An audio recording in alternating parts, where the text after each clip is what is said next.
What's up, guys? Team Monkey Roach to be here with an update on the deck I'm taking down to Florida. It was Synchro Cat Sworn, but I changed it up. It's more Twilight now, but the main focus is still the Synchros. So with that, we'll go ahead and start with the Synchros. We got Catastor, an Android for your 5s. We got Urquizas, Tempest as you do run Lila, Brionic and Goyo as your 6s. For your 7s, you got Fairy Dragon, which is completely underrated, by the way. Check out my video on that. Black Rose Dragon, Psychic Life Transfer, and Armor Master. And for your 8s, we have Stardust, Thought Ruler, Colossal Sorry, guys. Colossal Fighter, Red Dragon Archfiend, and Mistworm for your 9.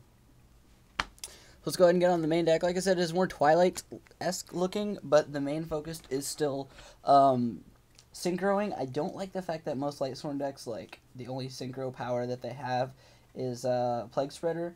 And so I did throw Gale in there. I mean, those are my only 2 tuners, but this deck can synchro a lot. It has a lot of destruction abilities. Also, the fact that I hated drawing wolves. That sucked so much. So we'll go ahead and show you the deck. It has a ton of mill power and a ton of draw power, by the way. So we got 2 Judgment Dragons. You run Lightsworns. It's kind of obvious.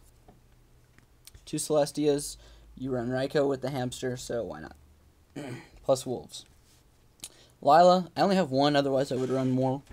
I think 2 is probably a good number, but as I said, I only have 1 right now, and I'm just going by what I have. I don't want to trade for stuff for a fun deck. So, Arcus stops targeting, which is really good against Blackwings and GBs. 2 Wolf. I don't think 3 is necessary, mainly because I don't have 3, and even if I did have 3, I think 3 is a little bit inconsistent. Illumina, she's the one of the deck, unfortunately. Jane, just a beater that mills. You want to keep Lightsworns that mill. I was considering running Genis because of her high defense, which would really help since it's a level 4 and has high defense, but it doesn't mill. If it milled, I would totally be fine with running Genis. 2 Raikous. Hamster. Now, Hamster's targets are Raikous and the Dark Panther, and that's it. So you don't have very many targets for Hamster, but you recycle so much that you don't really need more targets. So these get under the Darks. So we have the Dark Panthers. We have Dasher. Now, when I used to run Lightsworn, I loved Dasher. When I ran Twilight, which I didn't like, actually, I ran Dasher. And then even when I went to, like, some of my other variants, I still ran Dasher. I really like it. It helps you get over stupid monsters like Sirocco and crap like that, as long as they don't drop Kalut, obviously. It's a level 6, so it helps, like, if you want to go with that and a level 2, like your Plague Spreader, top deck Plague Spreader. It's good. They can even get over like Judgment Dragon or Dark Arm Dragon, stuff like that. You tribute for him. Get rid of one of your other monsters on your field that you tribute, like if you have to and you don't want to go for an 8. You can top deck for Plague and then tribute Plague for Dasher. Yes, it does go into defense, so you do have some defensive power, which kind of is good or bad depending on the situation. Plus, it's also dark, and if it's in your grave, when you draw a monster, like those dead wolves that you hate drawing, you can special summon it, so it's really good. And with all the recycle power, use his effect to special summon a wolf, and then play Pot of Avarice, put him back into your deck, and then get him in the grave again later on by all the ditch effects a lot of the ditch effects you run. Gale, so you have access to Armor Master and it's level 3 tuner. Tragodia just helps steal monsters. It's really good. Drop it. And its ability to change its levels is like immaculately helpful. Gores, because you don't run many cards you set. Dark Arm Dragon, because you run Darks. Necrogardna and Plague Spreader, pretty much staples in any Lightsworn deck. Shiny Black Sea, because like Armed Wings are really lame because they pierce through your stuff and free value summon, stuff like that. They still have to remove their monster, and now you get rid of this, so that's good. Card Trooper to add more to the mill, and same with Magical Merchant. It helps you get to some of the spells that you want to run, like Epic Play is to play Magical Merchant and then mill like 2 or 3 monsters to get to a Pot of Avarice, and then play the Pot of Avarice on the 3 monsters that you just milled in like 2 more or whatever. Draw 2. It's really good. Okay, so this deck runs more draw power than any other deck, so we'll go ahead and start by doing that. We got Allure of Darkness, Charge, which I kind of consider a draw card because you do get to add a card to your hand, although it doesn't really technically draw, so, you know, you can count that as you will. 3 Recharge, which is really good in this deck because you want to draw and you want to mill. And then the main draw card of the deck that I totally just dropped one of, 2 Pot of Avarice. Ooh, there we go. Okay. 3 Pot of Avarice, because it just recycles, helps set up your Darks Engrave for Dark Arm Dragon, helps you decide what you want to keep engrave for like Judgment Dragon, all that kind of stuff. It's really, really good. Foolish Burial, I think it should be staple in all Lightsworn decks now. So is Gold Sarko, but I don't have one, so whatever. Foolish Burial helps you get out a free wolf, helps you get a 3rd Dark Engrave for Dark Armed, helps you get a Necro or a Plague if you need them.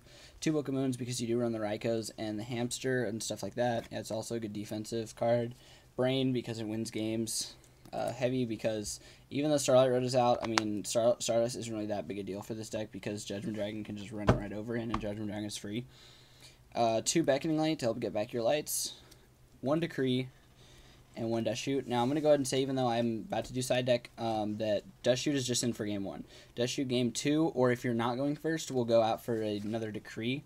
And you'll also notice I'm not running Honest. Those are side decked. I want to find a way to get those in, so if you guys could let me know sometime today how I could get those in, that's great. I mean, I'm going to bring them with me, but as long as you guys let me know before Wednesday when I actually go to the Florida tourney. So side deck, we got a Hunley, because we also run 2 Gotham Z-Call. The 2 Honest, like I said, I'm probably only going to side these in for like GBs and Blackwings, but I don't know. A 2nd Shiny Lock C for like Synchro Cat decks. 2 Consecrated Lights for Blackwings, MST for more backer removal, or if I see a deck that runs like a lot of Starlight Roads. Exchange for Mirror Match because it's really good to like give them dead wolves and take their JDs. Imperial Iron Wall for like Yatos or any like remove from play deck. Decree, like I said, over Dust Shoot almost always. Ceasefire for game 3, even though it's probably going to get milled off. Knock on Matt. Gotham Z-Call because you can take their monsters and get out a free Hunley, or, you know, whatever. Fiend Comedian, like I said in all my Lightsworn videos that I used to post, this card is really good. Put this in against any deck that revolves around their graveyard, like other Lightsworn decks, whatever. Toss a coin, either way, you're set, because if you call it right, if you toss a coin and you call it either heads or tails. If you call it right, you have to mill cards equal to the number of cards in their graveyard, so you mill a shit ton, like you want to anyway. If you call it wrong, I'm sorry, if you call it right, you remove from play all monsters, or all cards in your opponent's graveyard. If you call it wrong, then you do all the milling. So either way, it works good for you. So that's my deck. Let me know what you guys think. If you guys have any suggestions, I'd like to run Honest, but every time I tried to work in Honest, it just didn't work. And I want to keep my monster count like at around 25 where it is, maybe up to 26, but that's the max I want to go. I'm deciding whether I want to keep Dust Shoot because, I mean, Dust Shoot is a really good card, I'm not going to lie, but like, I just like the fact that, like, everybody's like, oh, it's just like a Crush card. Crush card was way easier because it just took the skill out of it. Like, you pop a Necrogardna or something that you don't need, and it does all the work for you. Whereas Trap Dust Shoot, you really need to know what's detrimental to their strategies, all that kind of stuff. So I don't really know if I like Trap Dust Shoot enough, honestly, because I don't think I'm a good enough player to be able to look at their hand and decide what they need and what they don't need. It is a good idea to, like, I could still look at their hand, so that's good. But as far as, like, deciding what they need, what to put back, is, like, I'd probably pick the wrong thing. I'd probably pick a Dark Armed in a hand full of, like, no darks. Because I think, oh, they're not going to be able to use it. Thanks, guys. Let me know if you guys have any suggestions. This is my Synchro Sworn deck. Thanks, guys, and peace.